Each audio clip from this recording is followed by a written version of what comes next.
मैं अपनी बीवी से बहुत प्यार करता था, लेकिन अब मुझे उससे शदीद नफरत हो चुकी थी, क्योंकि मुझे मालूम था मैं कभी भी बाप नहीं बन सकता था। लेकिन मेरी बीवी हामला हो गई। जब 9 माह बाद बीवी ने बच्चा जना तो मैंने उस बच्चे का डीएनए करवाया तो मेरे सर पर आसमान गिर गया जब पता चला कि वो बच्चा तो मेरा नाम अवीस है और मैं एक कंपनी में गार्ड की नौकरी करता हूँ, क्योंकि मैंने बामुश्किल मैट्रिक पास की थी और उसके बाद प्राइवेट तक नहीं कर पाया था, क्योंकि मेरी जेब मुझे पढ़ाई का जोतला पालने की इजाज़त नहीं देती थी। मेरी तालीम की मुनासबत से मुझे अच्छी नौकरी मिल गई थी और मैं उसी पे मुतमईन था। मैं कोई खानदानी गरीब या फकीर बाप का बेटा नहीं हूँ, बल्कि मुझे गरीब मुतारिफ करवाने में बड़ा हाथ मेरे अबू का है। जैसी जिंदगी मैं गुजार रहा था, मेरे बड़े बहन भाई उसके बरक्स अच्छी जिंदगी गुजार रहे थे। मेरा भाई जो कि मुझसे 5 साल बड़ा था वो यूनिवर्सिटी से एमबीए कर रहा था और बड़ी बहन जो मुझसे 3 साल बड़ी थी वो भी यूनिवर्सिटी में पढ़ रही थी।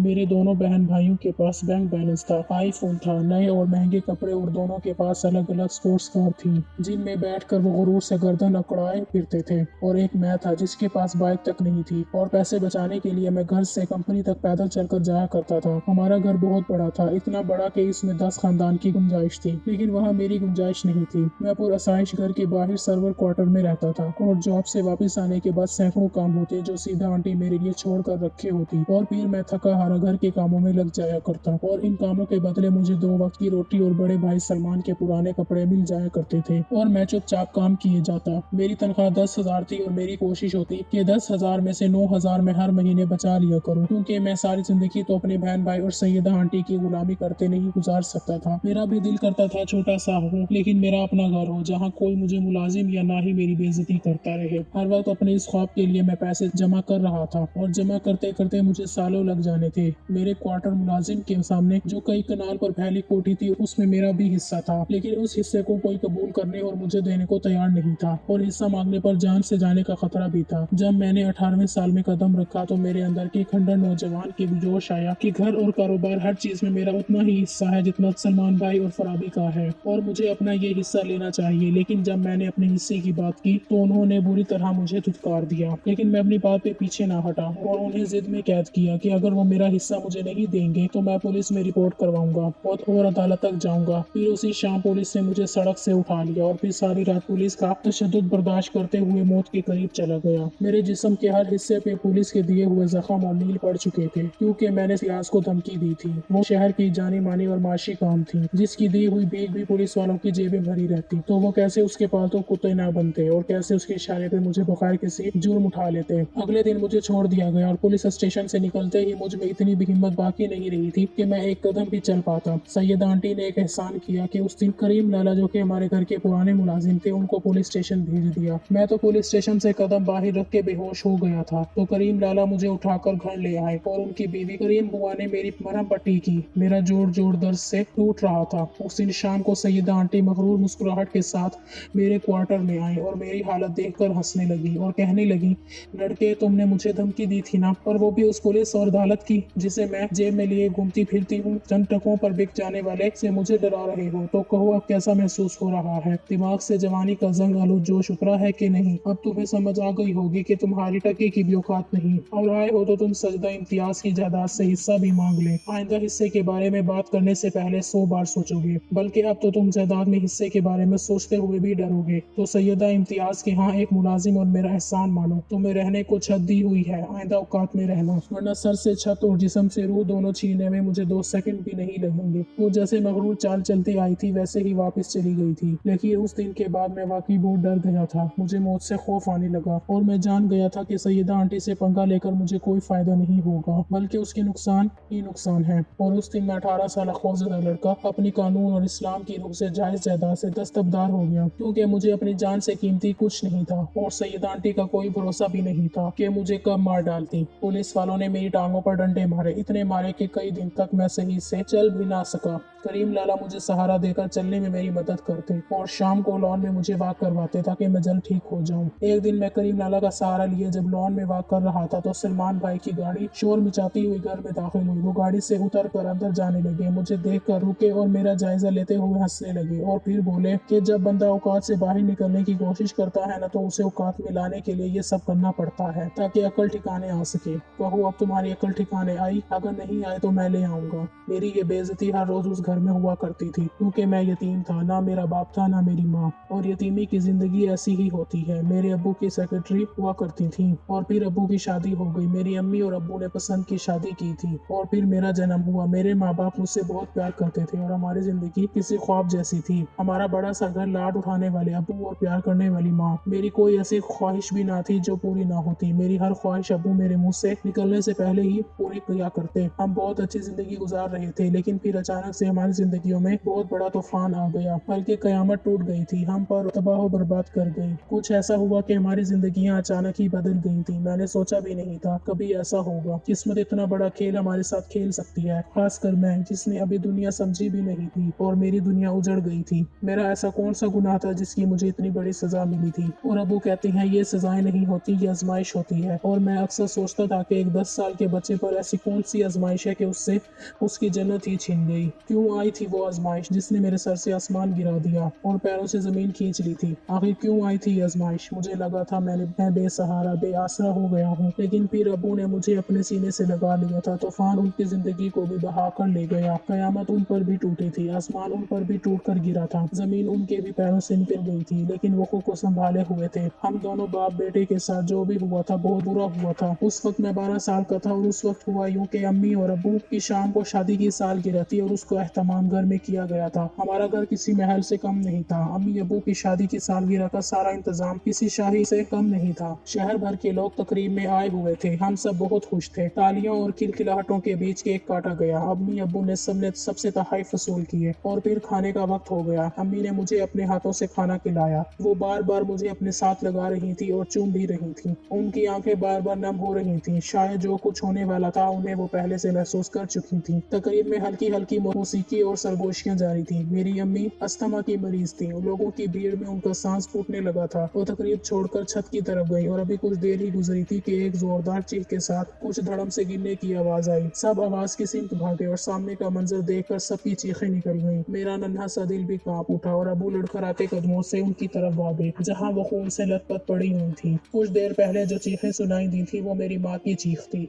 और जो आवाज आई थी वो अम्मी के गिरने की थी। अम्मी छत से गिर गई थी और हमारे घर की छत बहुत ऊंची थी। उससे गिरकर बचने का कोई चांस भी नहीं था। तकरीब में उसे कुछ लोगों ने ही अब्बू के साथ मिलकर अम्मी को उठाया और गाड़ी में डालकर अस्पताल ले गए थे और मैं 10 साल अवैस असगर अपनी माँ को यूं खून में डूबा देखकर सदमे में चला गया। और तब अब्बू की सेक्रेटरी सैयदा आंटी ने मुझे गले लगा लिया और कमरे में ले आए। मुझे तसल्ली दी, मोहब्बत भरी लोरी सुनाकर सुला दिया और फिर जब मेरी आंख खोली मुझे रोने चीखने की आवाजें आ रही थी। मैं कमरे से बाहर निकला और नीचे आया तो वहाँ मेरी अम्मी सफेद कपड़ों में सोई हुई थी और मेरे अब्बू उनके सिरहाने बैठे रोए जा रहे थे। उस वक्त अब्बू की हालत रो रो कर खराब हो चुकी थी और माँ को यूं देखकर मैं जान चुका था कि अम्मा हमेशा के लिए चली गई हैं और आज के बाद मैं माँ को कभी नहीं देख पाऊंगा। मेरी माँ को दफना दिया गया। काफी दिन तक अब वो होशो हवास में ही नहीं थे और उस दौरान मेरे साथ सैयदा आंटी साई की तरह रह रही थी। उस वक्त मैं गहरे सदमे में चला गया था। अगर वो मेरा ख्याल ना रखती तो वो सब कुछ भूल भाल कर बस मेरे लिए अपने घर में रुकी हुई थी। मेरे खाने पीने सोने सब की फिक्र उन्हें थी और साथ वो कारोबार के मामलात भी देख रही थी क्योंकि अबू इस हालत में ही नहीं थे।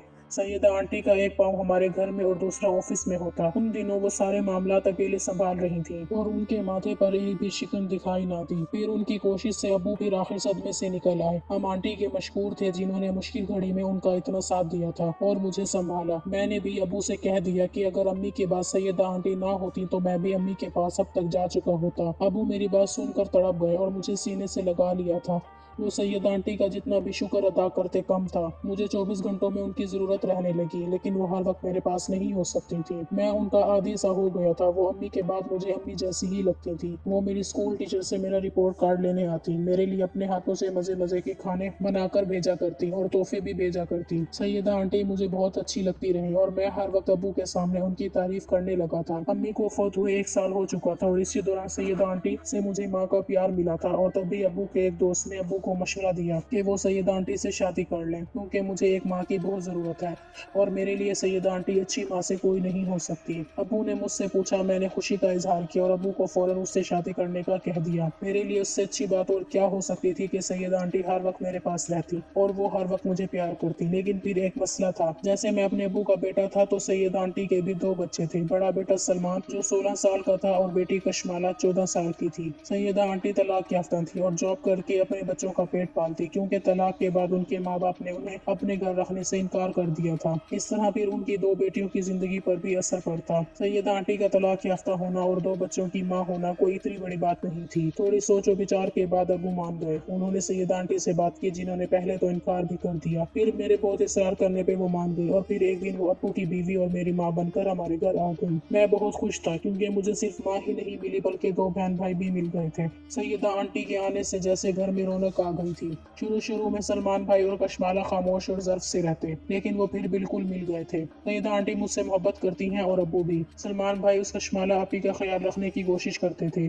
हमारा घर एक बार फिर से जन्नत का गहवारा बन चुका, लेकिन शायद हमें खुशियां रास नहीं थी, क्योंकि इन खुशियों में बुरे रंगों में एक बार फिर से भंग पड़ गया। मेरी जिंदगी एक बार फिर से वापस उसी स्टेज पर जा खड़ी हो गई जब अम्मी चली गई थी, और उस वक्त कयामत के बाद लगता था कि अब कोई कयामत ही हमें हिला नहीं सकती। लेकिन इस बार जो कयामत टूटी थी उसने मुझे अंदर से हिला के रख दिया। हुआ यूं कि जिंदगी अच्छी भली गुजर रही थी। सैयदा आंटी और अब्बू की शादी को 4 साल हो गए, और उन 4 सालों में ना मुझे सैयदा आंटी से कोई शिकायत थी और ना ही अब्बू को। वो एक अच्छी माँ, अच्छी बीवी और एक अच्छी औरत थी। उनके दिल में प्यार ही प्यार था, और सबसे ज्यादा प्यार तो मेरे लिए था। मैं उनका लाडला बेटा था। लेकिन फिर एकदम से सब कुछ तब बदला जब अचानक से अब्बू की तबीयत खराब होने लगी, और 1-2 दिन तबीयत मामूली सी तब्दीली आ रही, और फिर अचानक से उनका इंतकाल हो गया। अम्मी की मौत की तरह अब्बू की मौत भी बहुत अचानक थी, और अब्बू की मौत ने 7 आसमान सर पर तोड़ डाले थे। मुझे अब्बू की बात याद थी कि कुछ दर्द आजमाइश होती हैं, तो क्या आजमाइश के लिए सिर्फ मैं ही चुना गया था? पहले माँ को छीन लिया गया और अब अब्बू को भी मुझसे दूर कर दिया गया था।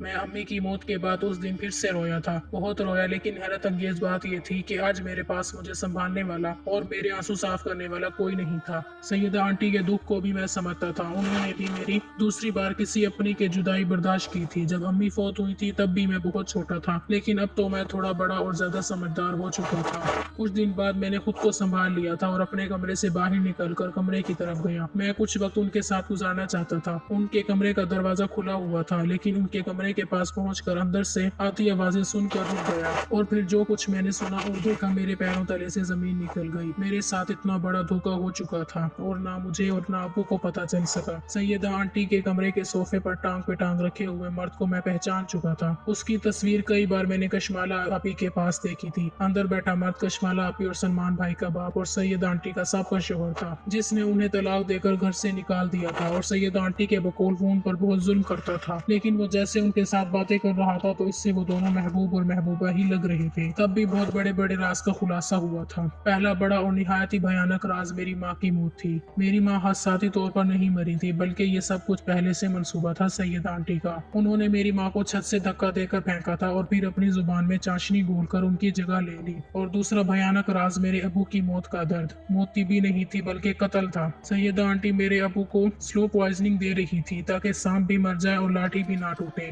फिर अबू मर गए। उनसे आंटी ने सारी दौलत हथिया ली जिसके लिए वो आई थी। वो फिर इद्दत खत्म होते ही उन्होंने अपने बच्चों के बाप और साबका शोहर से दूसरी शादी कर ली, और मुझे मेरे आलीशान महल जैसे घर से निकालकर बाहर पटक दिया गया, क्योंकि इससे ज्यादा अब वो मेरे लाड नहीं उठा सकती थी। जिस मकसद के लिए वो मुझसे प्यार का ढोंग नचा रही थी वो पूरा हो चुका था, और अब वो मेरे बाप की मेहनत से बनाई गई जायदाद की वारिस बन चुकी थी, जिस पर वो अपने बच्चे और शोहर के साथ राज कर रही थी, और एक मैं जिसका वो सब कुछ था और नौकरों से बदतर जिंदगी गुजारने पर मजबूर था।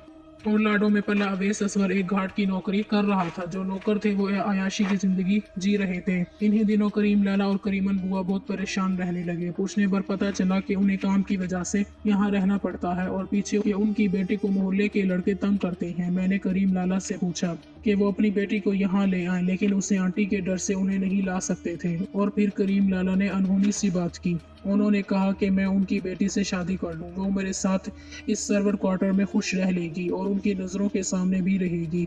मैं अपना घर बनाकर ही शादी करना चाहता था, लेकिन फिर मैं मान गया और सैयद आंटी से बात की तो उन्होंने बेपरवाही जाहिर की। उन्हें मुझसे वैसे भी कोई दिलचस्पी नहीं थी, चाहे मैं जो भी करता फिरूं। एक दिन सादगी से मेरा उनकी बेटी दिलकश से निकाह हो गया। दिलकश अपने नाम की तरह बेहद दिलकश और खूबसूरत थी।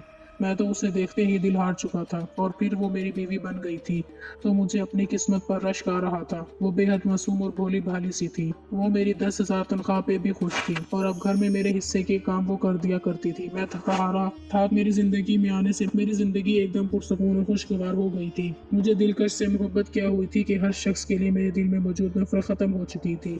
अब मेरी कोशिश थी कि मैं जल्द से जल्द दिलकश को लेकर यहाँ से चला जाऊँ और अपनी खुशियों भरा आशियाना बसाऊं। लेकिन मुझे सच में ही खुशियां रास नहीं थी। मेरी जिंदगी में खुशियों की मुद्दत बहुत कम और कयामतें बेशुमार थी जो थोड़ा वक्फा लेकर मेरी जिंदगी पर टूट पड़ती। और इस बार तो मेरी इज्जत नफ्स और मेरी मर्दानगी बुरी तरह कुचली गई थी। हुआ यूं कि मेरी और दिलकश की शादी को 7 माह ही हुए थे कि दिलकश उम्मीद से हो गई और मेरी जिंदगी में तो जैसे खुशियां दूर गई। मैंने बच्चों में मिठाई तकसीम की और दिलकश का तो पहले ख्याल रखने लगा बल्कि हाथ का छाला बना के रख दिया। इससे और मंजर था कि कब 9 माह का कठिन मरहला कट जाए और मेरी बाहों में मेरी औलाद आ जाए। लेकिन फिर सब कुछ बदल गया। मेरे अंदर से सारी खुशियां तब खत्म हुई जब एक दिन टेची में से कुछ निकले हुए मेरे हाथ में बरसों पुरानी वो मेडिकल रिपोर्ट, उन दवाइयों के खाली पैकेट आ गए जो पुलिस वालों ने मुझे मारा था। जब मैंने रिपोर्ट पढ़ी और सरसरी नजर डाली तो उनमें से एक रिपोर्ट देखकर मेरे पैरों तले जमीन निकल गई। मैंने आंखें मल मल के कई बार उस रिपोर्ट को देखा और खुदा से दुआ की कि ये बस मेरी नजरों का धोखा हो। और जाकर मैंने डॉक्टर से चेकअप करवाया तो सब सच साबित हुआ। मैं बाप नहीं बन सकता था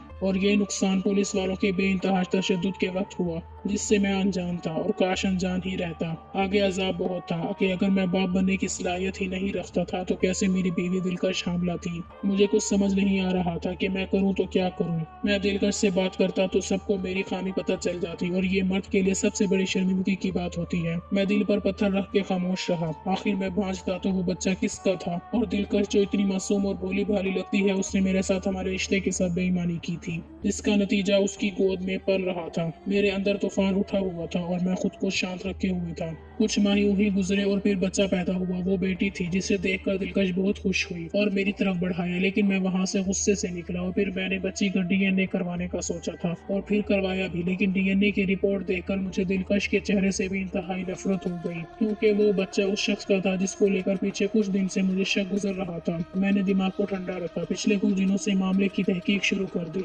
और तब मुझे पता चला कि दिलकश अभी भी घर से बाहर नहीं निकलती। और तब मेरा पहला शक घर के बेटे की तरफ गया और मेरा शक ठीक निकला। वो बच्चा सलमान भाई का था। दिलकश ने सलमान भाई के साथ मिलकर मेरी पीठ में छुरा घोंपा। मैंने दिलकश का भयानक चेहरा देख लिया था और अब उसके माँ बाप को भी दिखाना चाहता था। लेकिन इससे पहले कि मुझे दिलकश से बात करने के बाद मुझ पर गम गुस्से की कैफियत तारी हो गई। मैंने दिलकश को सच बता दिया कि मैं बाप नहीं बन सकता और तब भी दिलकश ने रोते हुए मुझे सारी बात बता दी कि वो मेरी जगह पर काम करने एक दिन शाम के वक्त अंदर गई तो सैयदा आंटी और कशमाला आपके घर नहीं थी, सिर्फ सलमान भाई था। और उसने मौके का फायदा उठाते हुए दिलकश को अपने कमरे में लॉक कर दिया और फिर अपनी जरूरत पूरी कर दी और साथ भी दिया कि मुझे मार डालेंगे अगर वो किसी को बताएंगे। दिलकश बहुत रो रही थी और मुझसे माफिया मांग रही थी और मैं खुद को बेबस महसूस कर रहा था। मैं उन कमीनों माँ बच्चों के खिलाफ कुछ करना चाहता था मगर कैसे। और तब भी मुझे किसी ने एक एनजीओ का पता बताया जो औरतों को इंसाफ दिलाती है। फिर मैंने उस एनजीओ से राब्ता किया और उन्हें सारी सूरत हाल बता दी। एनजीओ की मालकिन एक दरमियानी उम्र की खातून थी जिसने हमारा साथ देने का वादा किया और फिर सलमान पर केस कर दिया। मीडिया के जरिए बात इतनी फैल गई कि पुलिस को सलमान को गिरफ्तार करना भी पड़ा। सैयदा आंटी ने मुझे डराया धमकाया लेकिन अब की बार मैं डर जाता तो सलमान को रोज रोज मेरी बीवी की इज्जत पामाल करने का मौका मिल जाता। और वैसे भी उस मीडिया ने इंतहाई हाईलाइट कर दिया था कि आंटी हमें नुकसान पहुंचाना भी अफोर्ड नहीं कर सकती थी। हमारा केस स्ट्रॉन्ग था और तब भी साथ ही मैंने अपनी माँ और बाप के कत्ल का मुकदमा दर्ज करवा दिया जिसके ऐनी शाहिद करीम लाला थे। 1914 में आंटी को मेरी अम्मी को छत से धक्का देते हुए देखा था लेकिन फिर सैयदा आंटी के ड्रामे पर कुछ ना बोले। और दूसरा गवाह वो डॉक्टर था जिसके जरिए सैयदा आंटी मेरे अबू को जहर देती रही। वो डॉक्टर मारवाह बन गया और उसने सैयदा आंटी और उसके शौहर दोनों के खिलाफ गवाही दी जिसके कहने पर उन्होंने ये सब कुछ किया। हमारा पासा एकदम से पलट कर काफी वसीम हो चुका था और उसमें बड़ा हाथ मीडिया का था। वो पुलिस के जो सीधा आंटी के पालतू कुत्ते थे। मीडिया से घबराकर उन्होंने कोर्ट के ऑर्डर पर सैयदा और उनके शौहर को गिरफ्तार कर दिया था। और फिर कुछ ही दिनों में फैसला हो गया कि सैयदा आंटी को मेरी अम्मी और अब्बू के कत्ल और अपने साथ मिलकर जालसाजी بازی کرنے کے جرم میں عمر بھر قید اور 50 لاکھ جرمانے کی سزا سنا دی گئی اور جرمانہ ادا نہ کرنے کی صورت میں مزید 10 سال کی قید سنا دی گئی اور سلمان کو دلکش کے ساتھ زیادتی کرنے اور اسے جان سے مار ڈالنے کی دھمکی دینے کے جرم میں سزائے موت سنا دی گئی اور سید آنٹی کی بیٹی کشمالہ نے اتنی بے ہوتی سے تنگ آ کر خودکشی کر لی۔ جرم اپنے انجام کو پہنچ چکا تھا۔ جرم کی رات چاہے کتنی گہری کیوں نہ ہو، انصاف کا اجالا ضرور ہوتا ہے اور میری زندگی میں بھی آ گیا۔ مجھے میرا وہ سارا کچھ واپس مل گیا جو مجھ سے چھین لیا گیا تھا۔ اپنے عالی شان محل میں دلکش کے ساتھ شفٹ ہو گیا تھا اور دلکش کی بیٹی کو میں نے اپنی بیٹی مان لیا۔ اس سے نفرت کر کے میں کیا کر لیتا، اس کا تو کوئی قصور بھی نہیں تھا اور ویسے بھی تو کتنی شانتی ہوتی ہے۔